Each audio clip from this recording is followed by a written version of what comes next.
C'est votre réseau que j'ai dénoncé dans ce rapport. Il sert à quoi?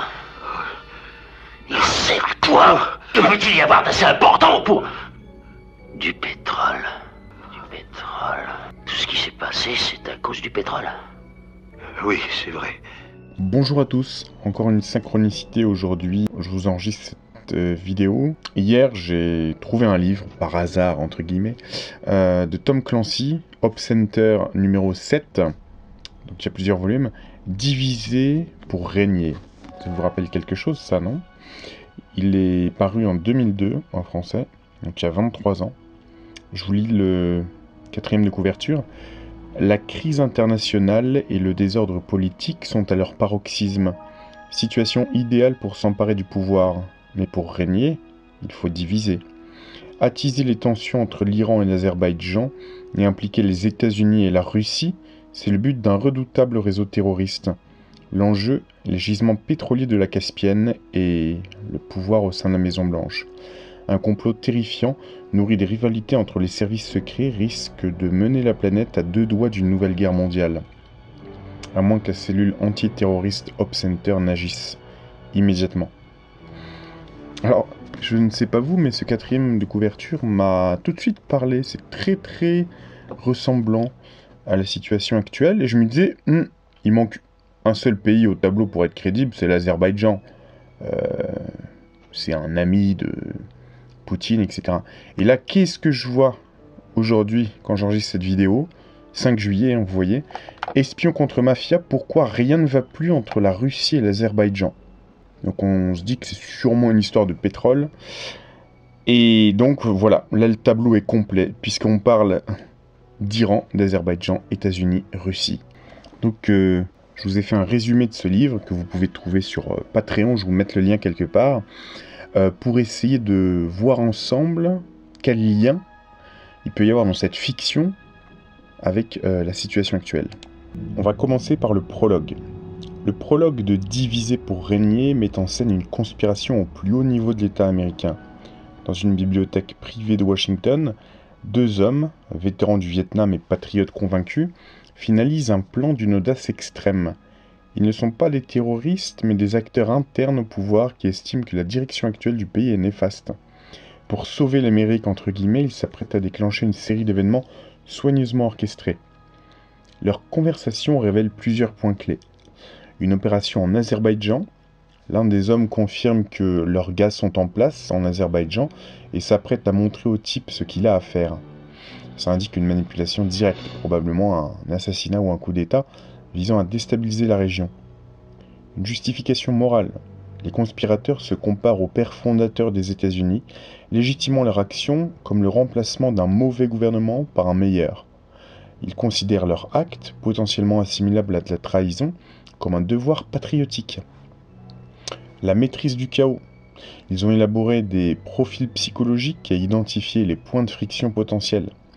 Leur objectif est de contrôler les répercussions de leur plan en s'assurant que seul celui à l'origine du problème en paiera le prix, tout en anticipant une réaction favorable de Wall Street, donc du cours de la bourse. Le risque calculé. Malgré leur assurance, une tension est palpable. Ils reconnaissent que le plan est risqué non seulement pour eux, mais surtout pour le pays. La peur du doute et de la panique est la seule véritable crainte. Pertinence par rapport à la situation de juillet 2025. Ce prologue, bien que fictionnel, pareil que l'ouvrage, entre en résonance de manière assez frappante avec les tensions qu'on a citées. Tension Azerbaïdjan-Russie, c'est le parallèle le plus direct et le plus troublant. Ce livre met en scène une opération américaine secrète visant à manipuler les événements en Azerbaïdjan, probablement pour contrer l'influence russe et sécuriser les ressources pétrolières de la Caspienne. Intéressant, c'est probablement, très probablement le cas. Dans le contexte actuel de juillet 2025, où les relations entre Bakou et Moscou sont déjà très tendues suite à des incidents comme le crash d'un avion azerbaïdjanais et des arrestations mutuelles, le scénario d'une main invisible, entre guillemets, cherchant à attiser ces tensions pour servir les intérêts d'une tierce puissance est particulièrement pertinent. Le roman explore l'idée que ce point de friction peut être délibérément enflammé, une hypothèse qui prend tout son sens au vu de la situation réelle. Tension Europe, USA et Russie. Le prologue dépeint une action unilatérale américaine menée en secret par une faction interne. Cette idée d'une Amérique agissant seule, sans consulter ses alliés européens, reflète les craintes exprimées en Europe concernant un éventuel accord bilatéral entre les États-Unis et la Russie sur des questions de sécurité européenne, notamment l'Ukraine. Le livre illustre parfaitement comment des décisions prises à Washington, motivées par une vision purement américaine des intérêts nationaux, peuvent avoir des conséquences déstabilisatrices pour l'Europe et l'équilibre mondial. Le principe diviser pour régner, le titre même est une clé de lecture. La stratégie des conspirateurs est d'utiliser un conflit externe, en Azerbaïdjan, ou plusieurs conflits, des multiples conflits comme c'est le cas actuellement dans le monde, pour provoquer un changement politique interne à la Maison-Blanche. Ce principe est applicable à toutes les situations de crise. On peut imaginer comment la guerre en Ukraine ou les tensions entre l'Iran et Israël pourraient être instrumentalisées par différentes puissances, non seulement pour affaiblir leur adversaire direct, mais aussi pour consolider leur pouvoir domestique ou remodeler les alliances internationales. Pour conclure avec ce prologue, ce passage, bien qu'écrit il y a des années, sert de miroir puissant aux dynamiques géopolitiques de 2025. Il souligne que derrière les tensions visibles entre États, des opérations secrètes et des luttes de pouvoir internes peuvent jouer un rôle décisif, et que les régions de friction comme le Caucase restent des échiquiers privilégiés pour les grandes puissances. Donc mon résumé en entier fait à peu près 31 pages. Donc pour un bouquin de 400 pages, ça me semble assez équilibré, assez complet. Alors, on va commencer par le chapitre 1, Bakou, Azerbaïdjan. Ce chapitre nous plonge au cœur de l'action en Azerbaïdjan, sur les rives de la mer Caspienne. Il suit David Batat, un agent de la CIA en mission solitaire, pour photographier et identifier un terroriste de premier plan surnommé le Harponneur. Le récit ancre immédiatement cette opération d'espionnage dans un contexte géopolitique très pertinent pour 2025, les tensions croissantes États-Unis-Azerbaïdjan au sujet du pétrole de la mer Caspienne. Le livre précise que la tentative de l'Azerbaïdjan d'inonder le marché avec du pétrole bon marché pour sauver son économie nuit aux intérêts des compagnies pétrolières américaines. L'opération est clandestine et unilatérale. Le plan a pris identification et d'éliminer le terroriste via un commando en court-circuitant toute procédure légale ou diplomatique.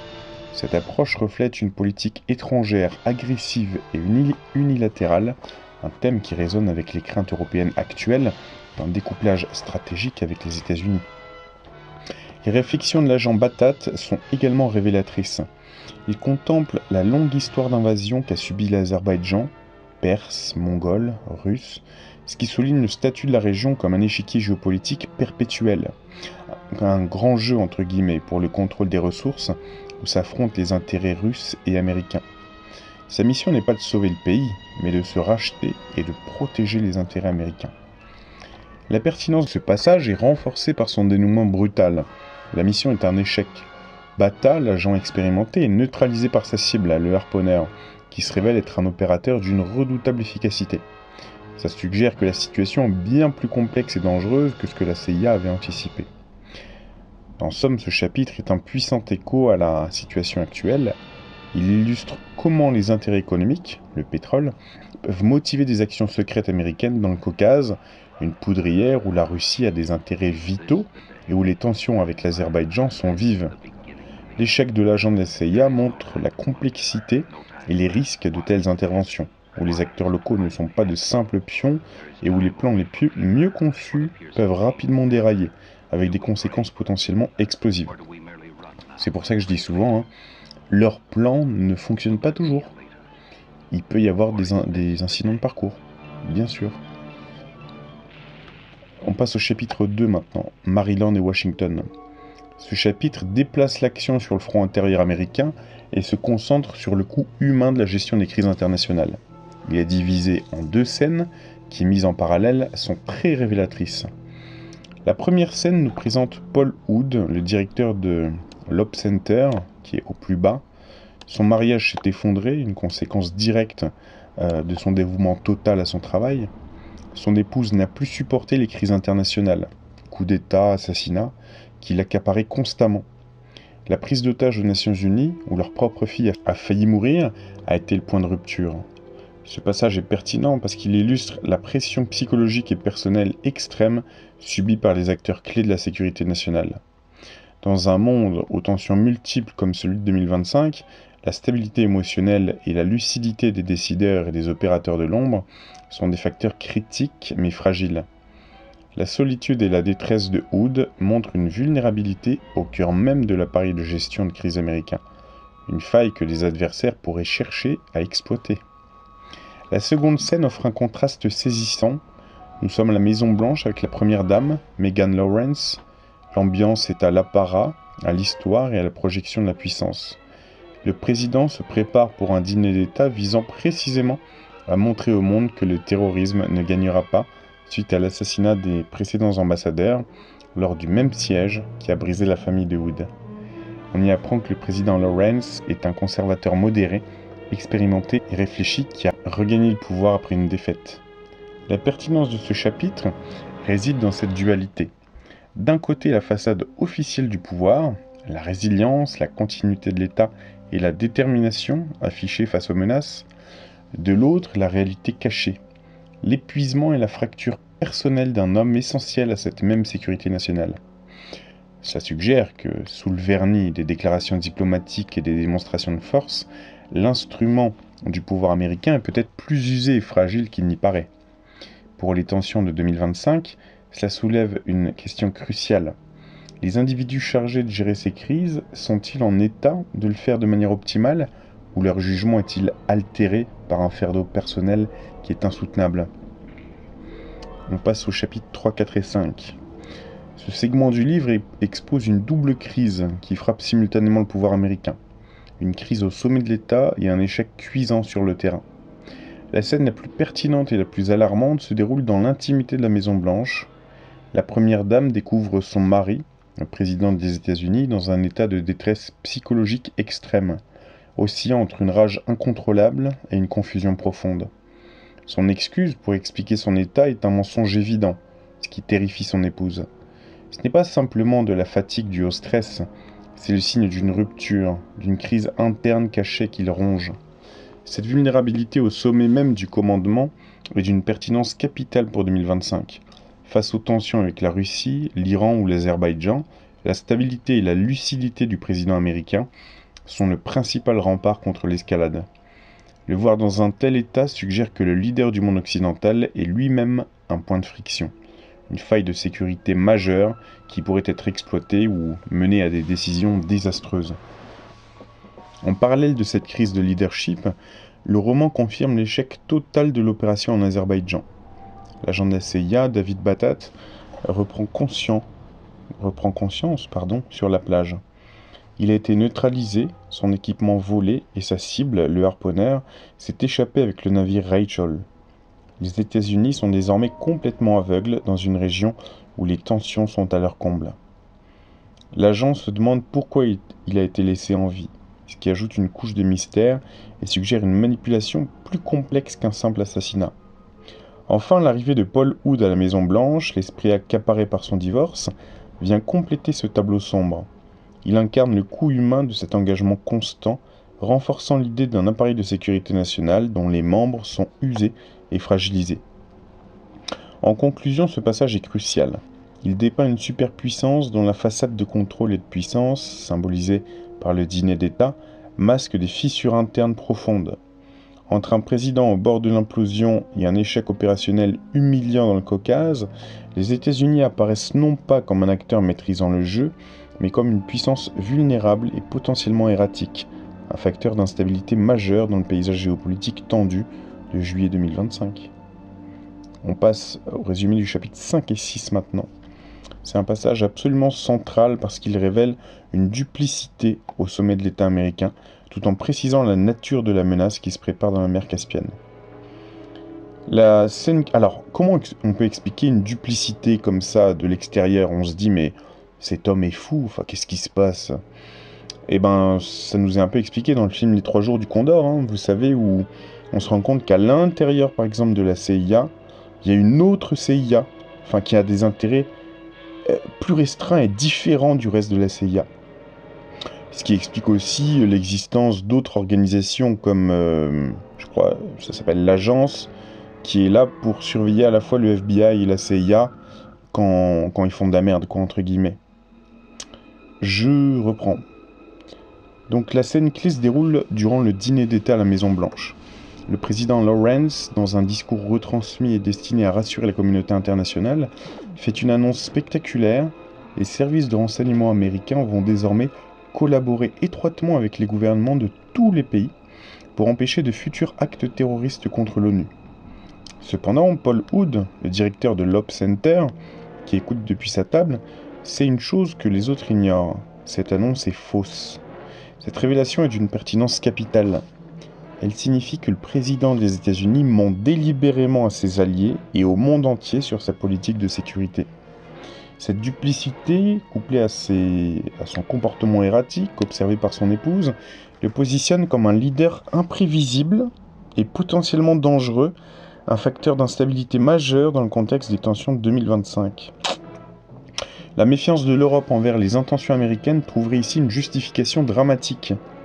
De plus, la mystérieuse demande d'aide de la première dame à Paul Hood confirme que la crise au sommet de l'exécutif est bien réelle et profonde. Parallèlement, le livre nous présente l'antagoniste en action.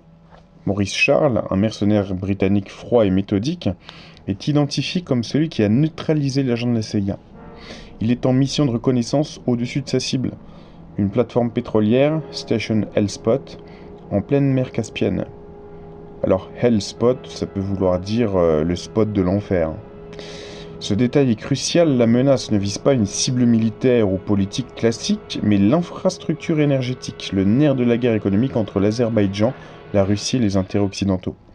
Un attentat contre cette plateforme serait un acte de guerre économique aux conséquences incalculables. Le fait que le mercenaire ait délibérément laissé l'agent de la CIA en vie, au cas où il pourrait s'avérer utile, démontre un niveau de sophistication et de calcul qui dépasse le terrorisme ordinaire. Il ne s'agit pas de semer la terreur, mais de manipuler les événements. En conclusion, ce passage met en scène une situation explosive.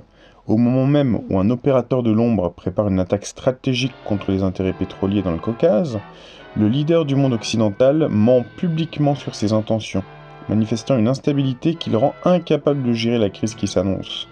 La supercherie politique à Washington et l'opération clandestine en mer Caspienne sont les deux mâchoires d'un piège qui est sur le point de se refermer. On passe aux chapitres 6 et 7 maintenant. Cette partie du livre est déterminante parce qu'elle expose sans ambiguïté la nature et l'objectif de la conspiration, tout en montrant l'incapacité croissante de l'administration américaine à y faire face. D'un côté, nous entrons dans l'esprit du mercenaire, Maurice Charles.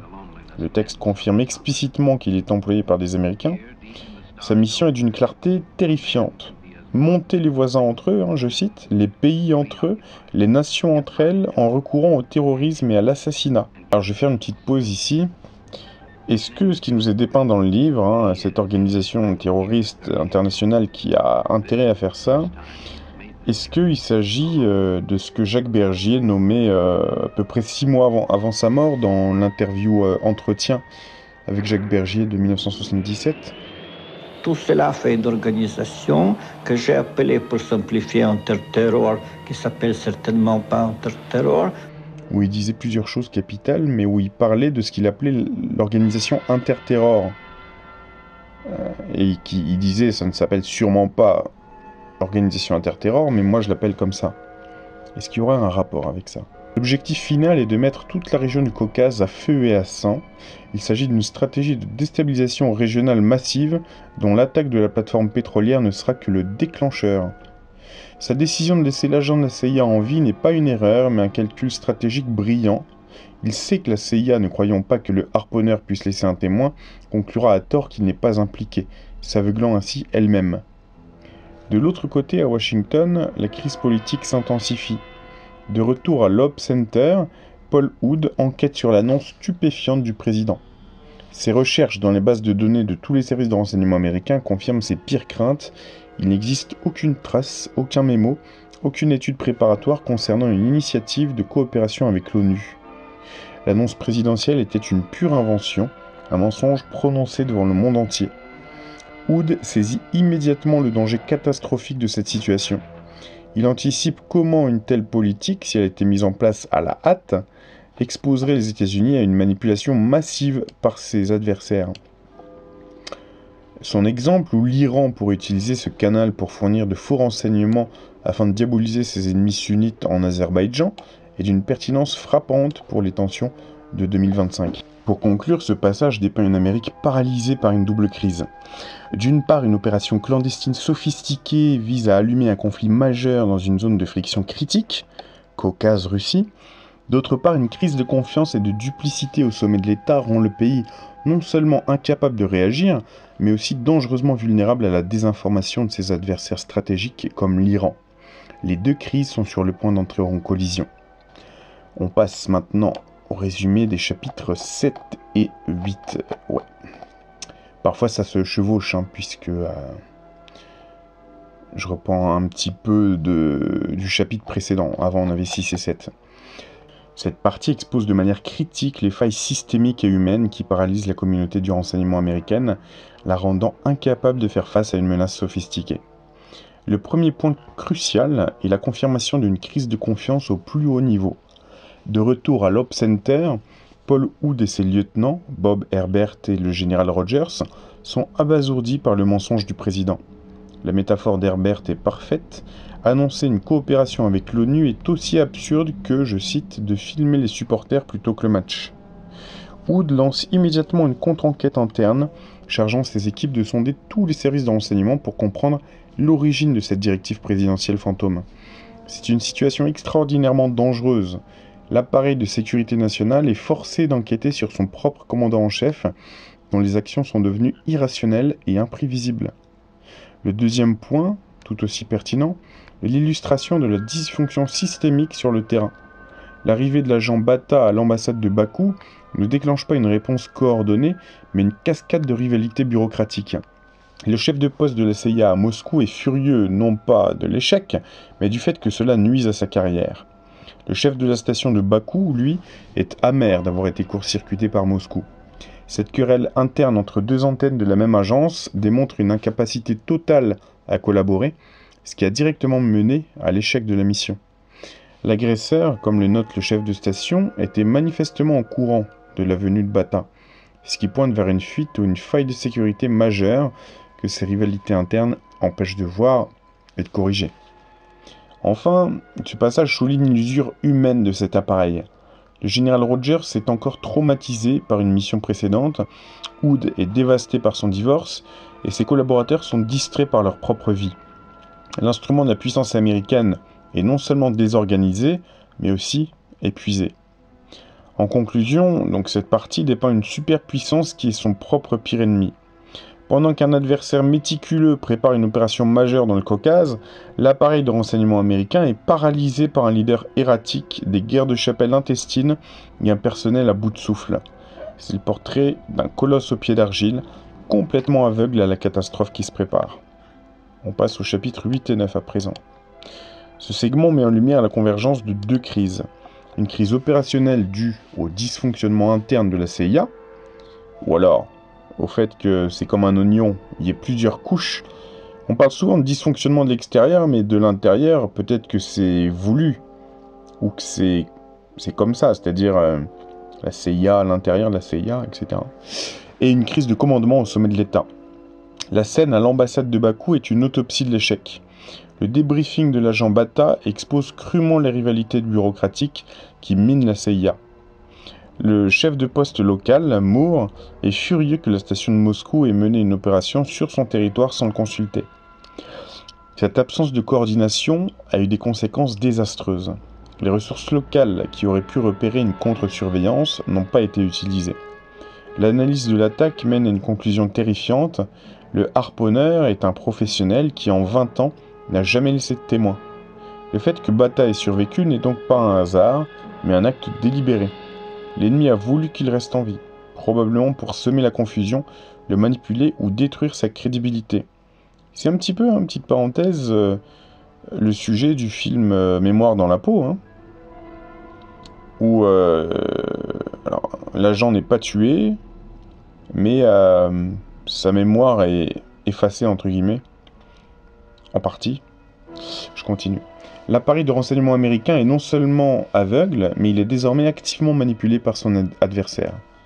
Pendant ce temps, à Washington, la situation devient encore plus grave. Paul Hood est convoqué en secret par la Première Dame, non pas dans son bureau officiel, mais dans les appartements privés de la Maison-Blanche. Le lieu même de la rencontre signale l'extrême gravité et la nature personnelle de la crise. Megan Lawrence est visiblement terrifiée. Son angoisse culmine dans une déclaration qui change la nature de l'intrigue. « Paul, il ne s'agit pas simplement de moi et du président, il s'agit du pays. » La conclusion est sans appel, l'instabilité psychologique du président n'est plus un problème privé, c'est une menace directe pour la sécurité des États-Unis. La Première Dame, contournant tous les canaux officiels, se tourne vers le directeur de l'Op Center comme ultime recours. La nation est attaquée par un ennemi sophistiqué au moment précis où son commandant en chef est lui-même devenu le maillon faible. On passe au chapitre 9 et 10. C'est un segment au cœur de l'intrigue parce qu'il expose sans ambiguïté la nature de la conspiration contre le président et ses conséquences dévastatrices. La scène la plus pertinente se déroule dans l'intimité de la Maison-Blanche. La Première Dame, Megan Lawrence, révèle à Paul Hood une série de faits précis et alarmants qui confirment que son mari est sous une influence extérieure. Le président reçoit des appels téléphoniques d'un interlocuteur qu'il croit être Jack Fenwick, le directeur de la NSA, mais une vérification simple prouve que ce n'est pas lui. Ces appels ont un effet direct et radical sur le comportement du président, le faisant basculer d'un état confus et dépressif à une confiance en soi artificielle et agressive. Ça nous rappelle un autre président, ça, qui se prend plein de coups chaque jour, chaque semaine, et qui affiche un air détaché, comme ça, complètement déconnecté. Plus grave encore, donc, cette manipulation le conduit à prendre des décisions et à croire des réalités totalement fausses. Il est convaincu que son initiative de coopération avec l'ONU est déjà budgétisée et soutenue par des personnalités politiques clés comme la sénatrice Fox, alors que celle-ci n'est au courant de rien. Le président des États-Unis est activement trompé et ses actions sont désormais dictées par un manipulateur invisible qui usurpe l'identité de ses plus hauts conseillers en sécurité. La gravité de la situation est résumée par la phrase de la Première Dame « Il s'agit du pays ». Hood se voit ainsi confier une mission clandestine de la plus haute importance, découvrir qui contrôle le commandant en chef. En parallèle, la scène à Bakou vient renforcer ce tableau d'une Amérique en décomposition. L'arrivée du chef de la CIA de Moscou, Pat Thomas, est accueillie avec une hostilité non dissimulée par son homologue local, Tom Moore. Cet échange glacial confirme que la guerre des services et le manque de coopération sont directement responsables de l'échec de la mission de surveillance. En conclusion, ce passage dresse un portrait dévastateur. Les États-Unis sont la cible d'une conspiration visant le sommet du pouvoir, tandis que ses propres agences de renseignement, paralysées par leur rivalité interne, sont incapables de faire face à la menace. On passe au chapitre 10. Donc ce chapitre se déroule entièrement à l'ambassade américaine de Bakou, et c'est un tournant dans la compréhension de la menace. Il expose non seulement les failles de la CIA, mais surtout la sophistication psychologique de l'antagoniste. La scène s'ouvre sur une confrontation tendue entre Pat Thomas, chef de la CIA à Moscou, et Tom Moore, chef de la station de Bakou. Moore exprime avec colère sa frustration d'avoir été tenu à l'écart, soutenant que cette guerre des services a directement conduit à l'échec de la surveillance. Cependant, l'élément le plus pertinent émerge lorsque l'équipe tente de reconstituer le puzzle. L'ambassadrice adjointe, Dorothy Williamson, expose le contexte géopolitique explosif de la région. Les tensions sur le Haut-Karabakh, je crois que c'est au-dessus ou en dessous de la Géorgie, et surtout la rivalité féroce entre l'Iran et l'Azerbaïdjan pour les ressources pétrolières de la mer Caspienne. Et donc en ce moment, ce qui se passe, ça a sûrement un rapport aussi. Il y a l'Iran, l'Azerbaïdjan qui sont en tension, la Russie, etc. Un seul acte de terrorisme dans cette poudrière pourrait, selon ces mots, déclencher une réaction en chaîne catastrophique et entraîner les États-Unis dans un conflit majeur. La révélation capitale vient de l'analyse des indices. Les agents découvrent que le harponneur a voyagé sous un faux passeport au nom de Gardner. L'ambassadrice fait alors le lien littéraire. Dans Moby Dick, le capitaine du navire La Rachel se nomme Gardner. Le nom du bateau que l'agent Bata a vu, La Rachel, n'était donc pas un hasard, mais un indice délibérément laissé par le harponneur. C'est un jeu intellectuel, une signature. La conclusion est terrifiante pour les agents, ils ne sont pas face à un simple terroriste, mais à un manipulateur brillant qui se joue d'eux. Il ne cherche pas seulement à se cacher, il les envoie sur de fausses pistes, sème la discorde entre leurs services et les ridiculise avec des références culturelles. L'adversaire a un contrôle total sur le récit de l'enquête. L'équipe, réalisant qu'elle a été complètement déjouée, décide de contacter l'Op Center à Washington pour obtenir de l'aide, reliant ainsi directement la crise sur le terrain à celle qui se joue au sommet de l'État. On passe désormais au chapitre 11 et 12. Donc cette partie nous donne pour la première fois un aperçu direct des conspirateurs, tout en montrant Hood et son équipe prendre la pleine mesure de la menace. Le chapitre 11 est une sorte de révélation. On est dans le bureau d'une personne de haut rang, le rouquin qui reçoit un appel codé confirmant que la phase 1 d'une opération est terminée. Il passe ensuite un autre appel codé à un contact mystérieux, AIG. Sa réflexion est sans équivoque. Il fait partie d'un groupe qui s'est donné pour mission de recomposer la carte économique et politique de la planète, par une action sans précédent, quitte à détruire des vies. Cela confirme l'existence d'une conspiration intérieure puissante et aux objectifs radicaux, qui est à l'origine des événements. De retour à l'Op Center, l'enquête de Paul Hood et de Bob Herbert progresse de manière alarmante. L'analyse technique menée par leur expert, Matt Stoll, prouve que l'appel que le président a reçu de Jack Fenwick depuis l'hôtel Hay Adams, était une supercherie. L'appel a été dérouté via un piratage informatique, téléphonique, ce qui signifie que le véritable interlocuteur aurait pu appeler de n'importe où. Cette preuve de manipulation sophistiquée, couplée au fait que Fenwick et son adjoint sont injoignables et que même les cadres de la NSA ignorent tout de l'initiative annoncée, pousse Hood et Herbert à envisager les scénarios les plus sombres. Leur analyse est le cœur du passage. Ils écartent la simple guerre de service pour envisager deux hypothèses terrifiantes. Une opération de guerre psychologique étrangère. Un adversaire pourrait délibérément nourrir le président de fausses informations pour le rendre paranoïaque et le pousser à l'erreur. Une tactique que l'Op Center a lui-même simulée contre Saddam Hussein sous le nom de réalité alternative. Donc vous voyez bien que le principe de fake news, ça n'a pas commencé par des citoyens, des complotistes entre guillemets. Eux-mêmes ils font ça depuis très longtemps, réalité alternative. Et je disais souvent aussi dans d'autres vidéos que il était probable que les présidents américains, Trump mais aussi le précédent et ceux d'avant, ils soient complètement manipulés par certains membres de l'état-major qui ont intérêt à pousser vers des guerres et qui eux-mêmes sont influencés par le complexe militaro-industriel. Je continue. Une conspiration intérieure. L'hypothèse la plus effrayante est que cette manipulation ne vienne pas de l'étranger mais de leur propre gouvernement. La conclusion est glaçante, le président des États-Unis est soit victime d'une grave dépression, soit la cible d'une attaque psychologique délibérée visant à le déstabiliser et à travers lui le pays tout entier. La menace n'est plus seulement extérieure, le harponneur, elle est désormais existentielle et vient de l'intérieur. On passe au chapitre 11 à 14. Ce segment expose la véritable ampleur et la sophistication de la conspiration, tout en montrant l'Op Center passer de l'analyse à l'action directe. L'élément le plus pertinent est la révélation du plan dans toute sa complexité. À Washington, un personnage clé de la conspiration, le rouquin, confirme l'existence d'un complot interne visant à recomposer la carte économique et politique de la planète, comme on l'a déjà vu, en une seule frappe dévastatrice. Il justifie cette action radicale, même si elle doit coûter des vies, comme une destruction nécessaire à une renaissance. J'en ai déjà parlé, ça, dans une autre vidéo. Destruction nécessaire à une renaissance derrière. Simultanément, en Azerbaïdjan, le terroriste Maurice Charles, le harponneur, met en œuvre la phase 1 de ce plan.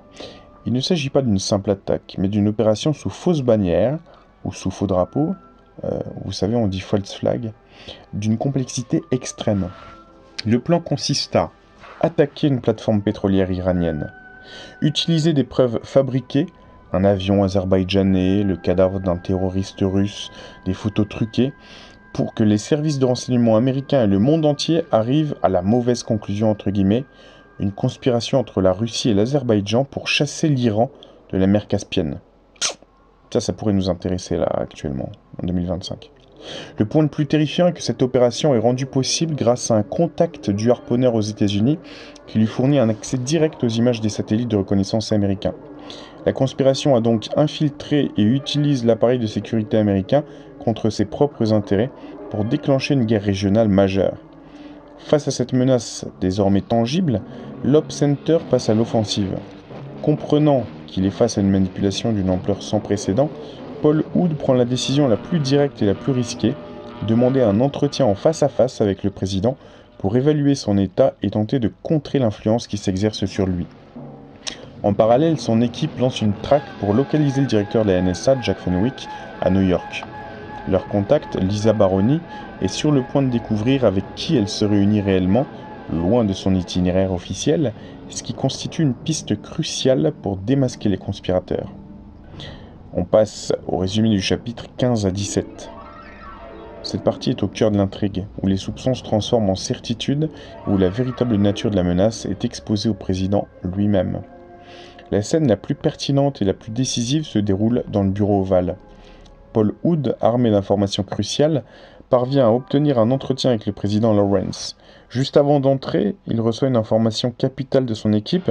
Jack Fenwick, le président de la NSA, a été repéré quittant la mission iranienne auprès de l'ONU. Cette information est un séisme, car elle contredit totalement la version que Fenwick a donnée au président sur une collaboration avec des alliés. Lors de la confrontation, Hood présente ses preuves. Il montre au président le propre agenda de la NSA qui confirme la rencontre avec les Iraniens, puis lui révèle le fait le plus accablant. Le dossier correspondant à cette initiative de coopération à l'ONU est vide. Il n'y a aucune trace officielle, aucun document. L'initiative n'existe pas. C'est une pure fabrication destinée à manipuler le président. D'abord incrédule, puis furieux, le président Lawrence estime qu'il a été trahi par son plus proche conseiller en sécurité nationale. Au moment où il s'apprête à appeler Fenwick, Hood l'interrompt, prenant de fait le contrôle de la situation pour isoler le président des conspirateurs. En parallèle, une autre révélation sinistre a lieu à Bakou. L'agent Bata, qui n'arrive pas à dormir, est hanté par une seule question. Pourquoi le harponneur, connu pour ne jamais laisser de témoins, l'a-t-il laissé en vie ? Il ne trouve aucune explication logique. Puis soudainement, il est pris de sueur, de fièvre, de difficultés respiratoires. Ça fait penser à un Français là, qui récemment a eu les mêmes symptômes dans un avion, qui est resté plusieurs semaines à l'hôpital, si vous voyez ce que je veux dire. La terrible vérité se fait jour, il n'a pas été épargné. Il a été délibérément infecté par un agent biologique ou empoisonné. Le harponneur ne l'a pas laissé en vie pour qu'il parle, mais pour qu'il devienne une arme biologique ou une bombe à retardement. Intéressant ça. En conclusion, ce passage révèle la double stratégie de l'ennemi. Une manipulation psychologique et politique au plus haut niveau à Washington et une attaque biologique insidieuse sur le terrain. La conspiration est non seulement prête à déclencher une guerre, mais elle utilise aussi les armes les plus viles pour atteindre ses objectifs. Passons aux chapitres 17 et 18 à présent. Ça, c'est le point de non-retour du roman. Il met en scène la confrontation décisive dans le bureau ovale et dévoile en parallèle la révélation la plus sinistre du plan de l'ennemi. La scène centrale se déroule à la Maison-Blanche. Paul Hood, face au président Lawrence, abat ses cartes. Il ne se contente plus de suggérer, il affirme qu'il y a un complot. Le tournant de la conversation est la citation « Tu quoque Brutus », ce que avait dit Jules César, qui brise la confiance du président en ses plus proches amis. Hood lui démontre que l'initiative de coopération avec l'ONU est une fiction, que son conseiller à la sécurité nationale, Jack Fenwick, lui a menti sur ces rencontres, et que l'appel téléphonique qui a tout déclenché était une supercherie. Le président, bien qu'ébranlé, accepte la terrible réalité. Il est la cible d'une manipulation. Il donne alors à Hood le feu vert pour enquêter secrètement, acceptant de ne plus faire confiance à son propre entourage. À mon avis, petite parenthèse, ça arrive très souvent ça. On croit de l'extérieur que tout est prévu, que tout est cynique, que le président a ses propres intérêts, etc. Mais un président de la République n'est pas compétent sur tous les domaines. Parfois, il délègue beaucoup sur certains domaines, et ils se font manipuler, c'est évident. Cependant, donc, la situation est un chaos total. Fenwick, contacté par l'équipe de Hood, prétend que son téléphone a été volé et qu'il a été envoyé à New York sur ordre du président lui-même pour une mission secrète avec les Iraniens. Les conspirateurs ont réussi à créer une confusion parfaite où personne ne peut plus distinguer la vérité du mensonge. Simultanément, en Azerbaïdjan, le lecteur découvre la vérité derrière l'acte apparemment clément du harponneur. La raison pour laquelle il a laissé l'agent Bata en vie est révélée dans toute son horreur. Ce n'était pas une erreur, mais un stratagème diabolique. Il a délibérément infecté Bata avec une, je cite, pneumonie infectieuse foudroyante. Son objectif était de l'utiliser comme appât. En forçant les Américains à organiser une évacuation médicale, il a attiré les autres agents de la station de Bakou dans un piège. Au moment où ils tentent de déplacer Bata, les hommes du harponneur passent à l'action pour les capturer, neutralisant ainsi d'un seul coup toute la présence de la CIA dans la région. Pour conclure, donc, ce passage expose la double nature de l'attaque. Une guerre psychologique sophistiquée visant à isoler et à contrôler le président des USA, et une opération tactique d'une cruauté absolue sur le terrain pour éliminer toute opposition. L'ennemi est non seulement brillant, mais il est aussi totalement dépourvu de toute morale. On passe au chapitre 18 à 21. Cette partie est une accélération brutale de l'intrigue, où le piège diabolique du harponneur se referme avec une brutalité clinique, et où la véritable envergure de la conspiration se dessine. Le point culminant est l'embuscade à l'hôpital de Bakou. Comme le harponneur l'avait prévu, l'état de l'agent Bata, délibérément infecté, se dégrade rapidement, ce qui force ses collègues, Pat Thomas et Tom Moore, à l'évacuer d'urgence. Le piège est d'une simplicité mortelle. Alors que Moore retourne à sa voiture, il est abattu d'une balle dans la tête. Thomas, témoin de la scène, est à son tour touché à la cuisse alors qu'il tente de se réfugier dans l'hôpital. En quelques secondes, la totalité de l'équipe de la CIA à Bakou est neutralisée, exactement comme le harponneur l'avait planifié. Sa stratégie consistant à sacrifier un pion, Bata, pour éliminer le reste de l'équipe s'est avérée d'une efficacité redoutable. Pendant ce temps, à Washington, l'équipe de l'Op Center, ignorant le drame qui vient de se jouer, parvient à une conclusion intellectuelle cruciale. En rassemblant les pièces du puzzle, la présence du harponneur à Bakou, la mission secrète et contradictoire de Fenwick auprès des Iraniens, et la manipulation du président, ils comprennent enfin que ces événements ne sont pas isolés. Bob Herbert verbalise la théorie qui devient leur certitude, que tous ces trucs sont liés. Je cite, « Tout cela s'inscrit dans un tableau général qu'on n'est pas encore parvenu à décrypter. » C'est exactement le cas aussi de diverses conspirations qu'on étudie, nous. On n'est pas encore parvenu à tout décrypter. On est juste en chemin, quoi. Je continue. Ils réalisent qu'ils sont face à une seule et même opération, d'une complexité et d'une ambition inimaginables. La révélation finale de ce passage est la plus glaçante. Après le succès de son opération, le harponneur passe un appel sur une ligne sécurisée. Son interlocuteur n'est autre que son contact à Washington, l'un des cerveaux de la conspiration, décrit comme un homme qui l'a aidé à concevoir le plan le plus audacieux de l'ère moderne, je cite. Le lien direct entre le terroriste sur le terrain et un traître au plus haut niveau de pouvoir américain est désormais explicitement confirmé, dessinant les contours d'un complot visant à déstabiliser l'ordre mondial. On va en finir peut-être là pour cette première partie de l'audio de mon résumé. Il reste à peu près la moitié dans le résumé qui est sur Patreon. Je mettrai la deuxième partie également sur Patreon. Est-ce que vous avez pu faire des liens dans votre tête? Peut-être que ce livre nous décrit ce qui va se passer dans les prochaines semaines, je ne sais pas du tout. Ou pas. Est-ce qu'il y a certains éléments qui s'avéreront vrais? Je laisse ça au futur. Je vous dis à très bientôt.